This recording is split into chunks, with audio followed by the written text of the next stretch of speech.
Conservation of Canada's Forests by Kristen Meeks, Kiera Fitzpatrick, and Derek Dunham. Hi, my name is Kristen Meeks, and my group members and I will be discussing how Canada's forest management practices are a good model for other countries.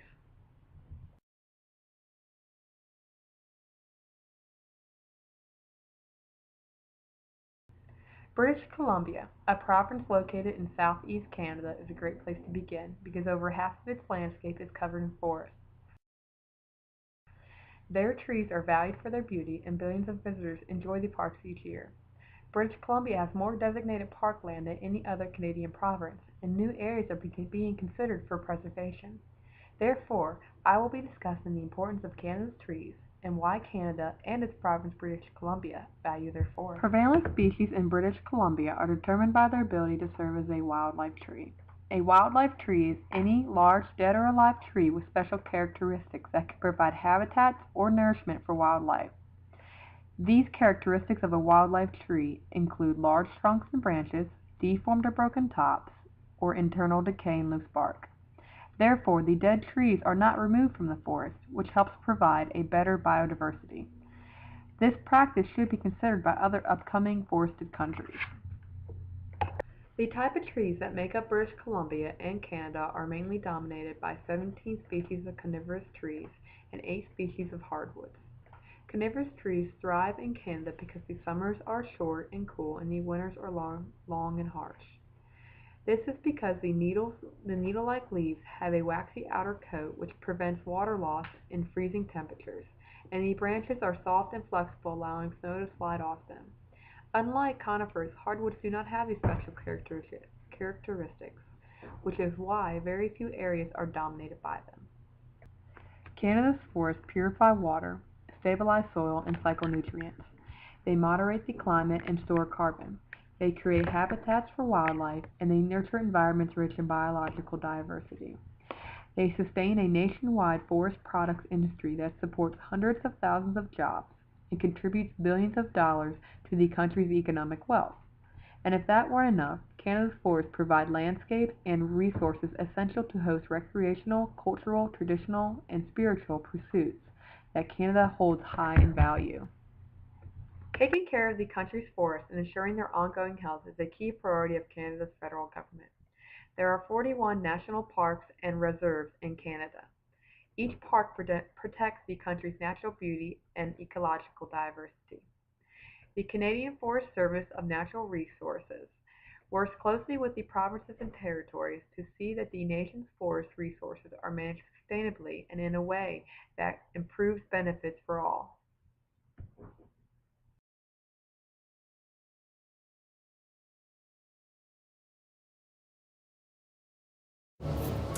The forest industry is an essential part of Canada's economy. It not only brings in billions of dollars in surplus every year, but it also acts as the country's largest employer. The forest industry contains two main sectors. The first is wood products industry, which manufactures lumber, panels, and home furnishings such as kitchen doors, windows, floors, and panels. The first one is the timber products. In 2011, Canada brought in $7.5 billion in pulp and $10 billion in paper and $5.5 billion in lumber.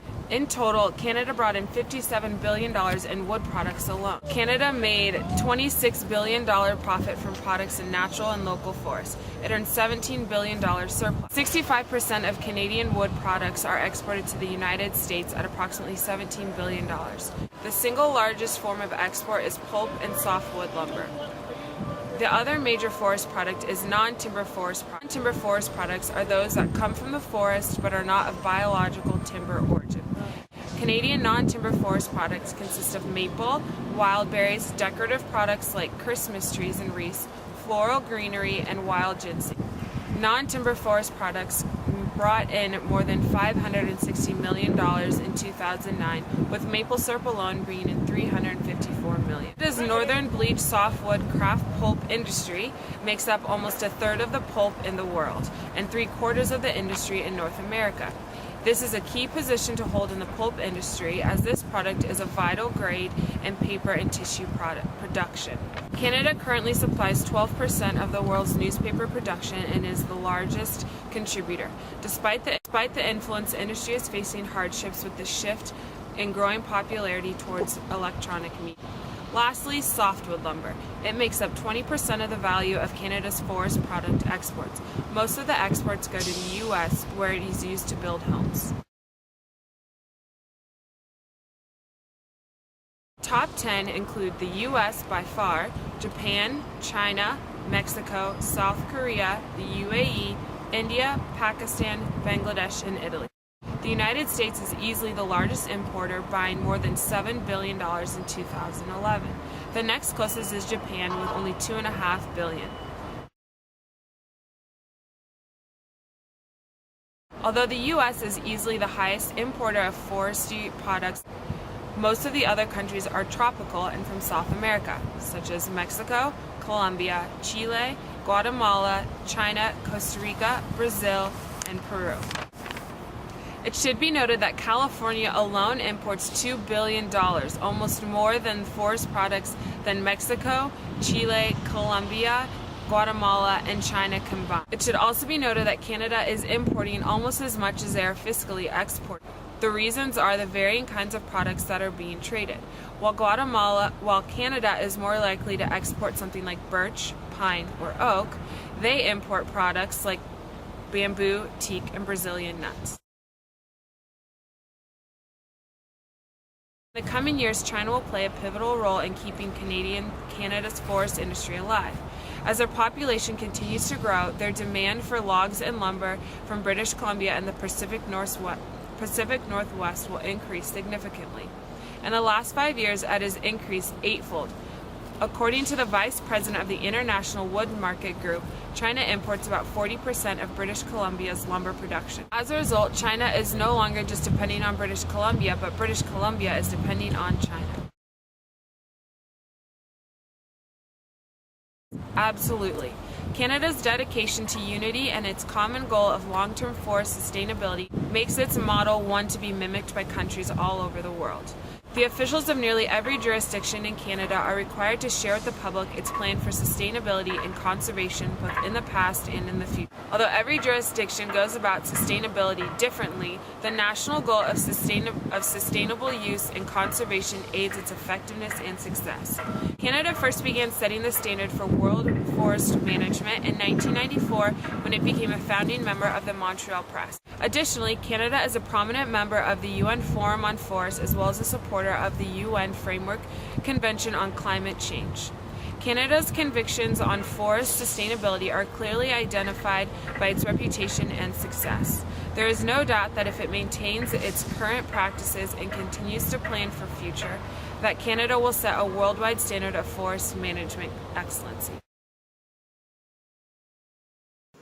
Hey, I'm Derek Dunham, and I'm going to discuss how Canada manages some of their deforestation issues. Logging of Canada's forests has caused fragmentation due to clear cutting, which is 90% of logging activity. The public has helped push the government to improve logging and protect certain areas. This led to the Forest Products Association of Canada, which will lead to higher standards of forest management and protection. This pact includes environmental organizations and companies. Also, this pact has developed a 3-year plan to complete conservation planning across 72 million hectare area of forest. This pact's goals are a good model for other countries to follow. The oil and gas industry has caused fragmentation due to sand oil collection and laying down pipelines in the Western Canadian Sedimentary Basin in Alberta province. To combat this, the Canadian government has made industry submit sustainable plans of operation and has forced them to follow their plans. Holding industries responsible for their sustainable plans is another reason for other countries to model after them. Moose population has caused decrease in tree and plant regrowth because they eat too much vegetation. As a result, there is a 25% decrease of plants in the Terra Nova region due to moose. Additionally, they have started to move into areas that have not been seen, like British Columbia. To control this, Canada has allowed for more hunting to reduce the moose population and have included forest strategies like weed control, tree planting, and fire management to help regrow the forest. Doing this is a good model because it protects the natural habitat of the forest.